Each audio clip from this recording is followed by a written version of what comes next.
Dear students, welcome to my channel modern English classes. आज मैं आपको क्लास 10 की बुक फर्स्ट फ्लाइट का chapter 1 a letter to God, जिसको जी.एल. फ्वेंटस ने लिखा है, उसकी समरी में डिस्क्राइब करने जा रहा हूँ। जिस स्टोरी के बारे में हम बात करने जा रहे हैं वो एक ऐसे किसान के बारे में है जिसके बारे में एक जगह तो ये कहा जाता है कि he was a ox of a man, दूसरी जगह उसके लिए फिर कहा जाता है he knows how to read and how to ride. आदमियों में बैल है, वो इतनी कठिन मेहनत करता है खेतों में। वही दूसरी बात मैंने आपको जो बताई कि इसके बावजूद वो लिखना और पढ़ना भी जानता था। आइए कहानी स्टार्ट करते हैं। सबसे पहले मैं आपको बताऊं, लैंचो नाम का एक किसान है जो खेतों में काम करता है और उसकी फसल लगभग पक के तैयार है। उसको उम्मीद है कि 1-2 दिनों के अंदर नॉर्थ ईस्ट साइड से बारिश होने वाली है, डाउनपोर या सावर, तो क्या होगा कि उसकी फसल अच्छी हो जाएगी और उनको मार्केट में सेल करेगा, अच्छे खासे पैसे उसको मिलेंगे, वो अच्छे से सरवाइव कर लेगा इस साल। उसके घर में जो बड़े बच्चे हैं वो खेतों में काम कर रहे हैं, जो छोटे बच्चे हैं वो घर के बाहर ही खेल रहे हैं। लैंचो का घर कहाँ है? एक वैली है, उसके क्रेस्ट पर एक अकेला घर है। The only one house in entire the valley. एक अकेला घर है जिसमें लैंचो अपनी फैमिली के साथ रहता है। उसके आसपास और कोई भी घर नहीं है। लोनली फील करता है वो, लेकिन वो मेहनत करना जानता है। वो जानता है कि कैसे लिखा जाता है। और एक बार जब उसके बच्चे घर के बाहर खेल रहे थे तो वो अपनी वाइफ से बात कर रहा है। उसकी वाइफ खाना बना रही है और होता क्या है कि अपनी पत्नी से ये कहना कि देख रही हो आसमान में बादल घिरते चले आ रहे हैं और ऐसी उम्मीद है कि थोड़ी देर में ही बारिश होने वाली है। तेज बारिश हो सकती है, बौछारें पड़ सकती है, जो हमारी फसल के लिए बहुत ही फायदेमंद होने वाला है। और तभी बच्चों को खाने के लिए बुला लिया जाता है। जब ये सब इंसिडेंट चल रहा है उसी दौरान लैंचो घर के बाहर निकलता है और फील करना चाहता है बारिश को, जो कि अब शुरू हो चुकी है। और वो फील करता है, बड़ा अच्छा महसूस हो रहा है उसको कि जैसी उम्मीद उसने की थी अपनी फसल को लेकर के कि फसल बहुत अच्छी होने वाली है, उसकी उम्मीद एकदम सही साबित होने वाली है। लैंचो वापस लौट के आता है और थोड़ी ही देर में पूरे के पूरे जो फ्लावर्स हैं, कॉर्न फ्लावर्स, वो रैप हो जाते हैं बारिश में। बहुत खुश है वो, लेकिन एकाएक तेज हवा चलती है और हेल स्टोन्स गिरना शुरू हो जाते हैं। लैंचो अपनी वाइफ से कन्वर्सेशन कर रहा है और कह रहा है कि ये तो गड़बड़ हो रहा है, गलत हो रहा है, और ज़्यादा देर तक अगर ऐसा चला तो बहुत मुश्किल होने वाली है हमारे लिए। जो नहीं होना था लैंचो के साथ वो होता है। और उस रात ओले गिरते हैं, तेज बारिश होती है, तेज हवा चलती है, पूरी की पूरी फसल उसकी नष्ट हो जाती है। ऐसा लगता है जैसे कि ओलों के रूप में किसी ने पूरी फसल के ऊपर नमक बिछा दी हो।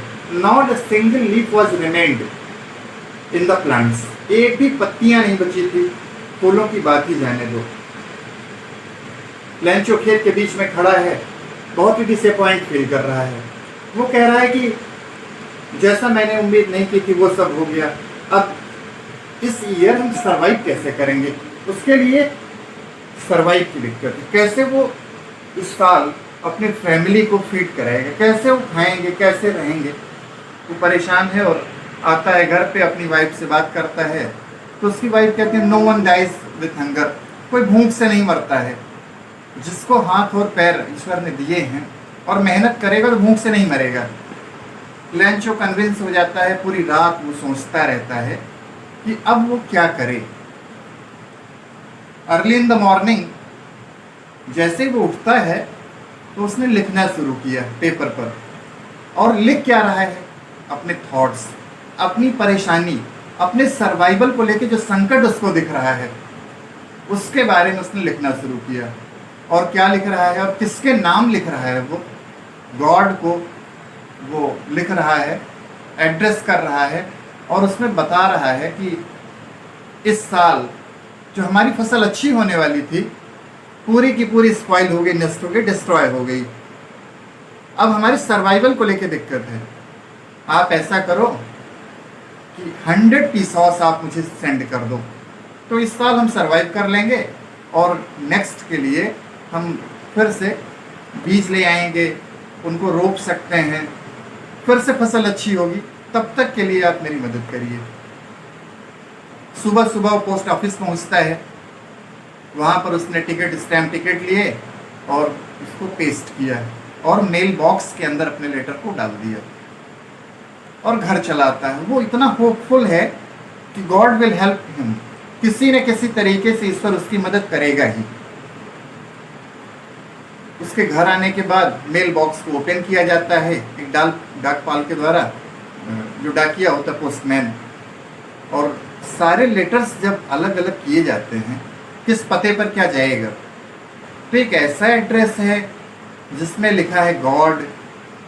तो वो जाता है, हंसता है, कहता है कि अरे मैंने अपनी पूरी लाइफ में ऐसा एड्रेस कभी नहीं देखा, पहली बार ऐसा एड्रेस में देख रहा हूँ। फिर वो जाता है पोस्ट मास्टर के पास में और कहता है कि सर ये देखिए एक ऐसा एड्रेस आया है, ये लेटर कहाँ जाएगा। तो ये एक तरह का ह्यूमर भी क्रिएट करने की कोशिश की गई है। हंसता है बहुत तेजी के साथ में, प्लम्पी बॉडी का है, फिजिक का, और कहता है अरे what a faith in God. एक ऐसा आदमी जिसका इतना भरोसा गॉड के ऊपर है, काश कि मेरा भी इतना भरोसा गॉड के ऊपर होता। उस लेटर को ओपन किया जाता है, पढ़ता है पोस्ट मास्टर। तो क्या देख रहा है वो कि ये इंक से लिखा गया लेटर नहीं है, उसको सिंपैथी की ज़रूरत नहीं है, बल्कि इस सब के अलावा भी उसको किसी चीज़ की ज़रूरत है। और वो क्या है? वो मनी है। वो 100 पीसॉस की डिमांड किया हुआ है। पोस्ट मास्टर कहता है कि हो कुछ भी, लेकिन हमको जिसका इतना फेथ गॉड के ऊपर है उसकी मदद करनी ही चाहिए।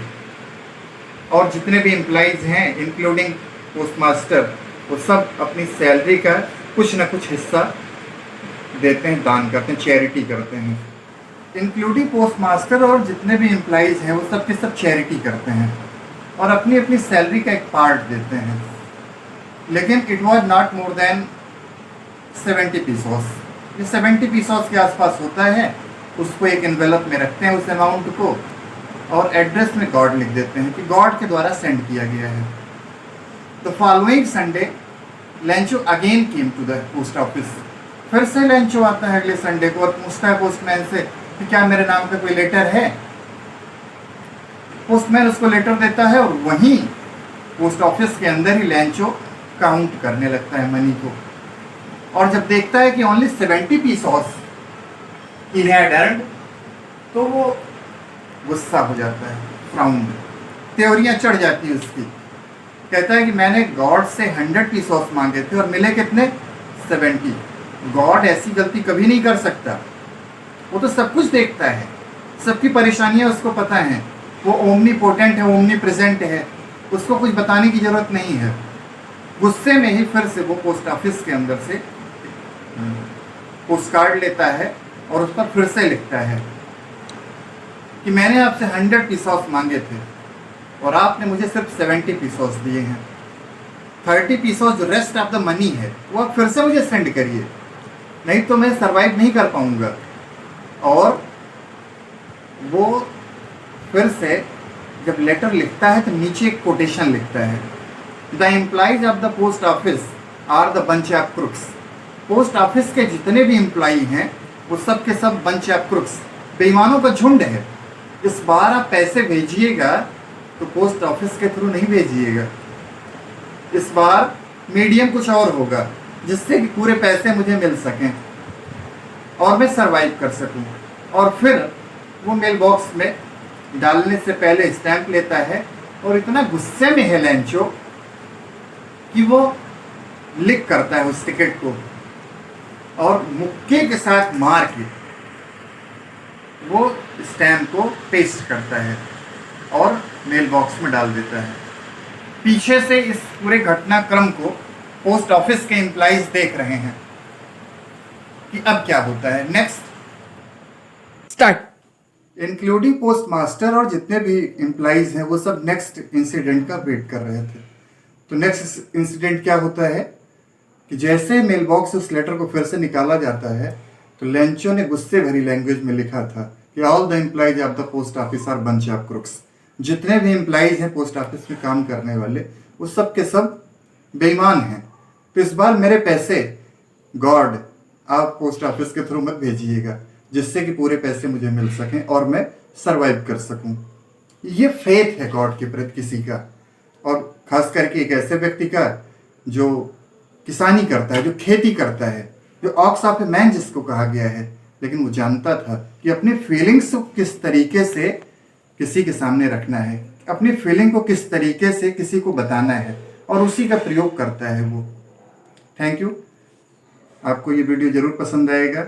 आप चैनल को सब्सक्राइब करिए और लाइक करिए। Thank you.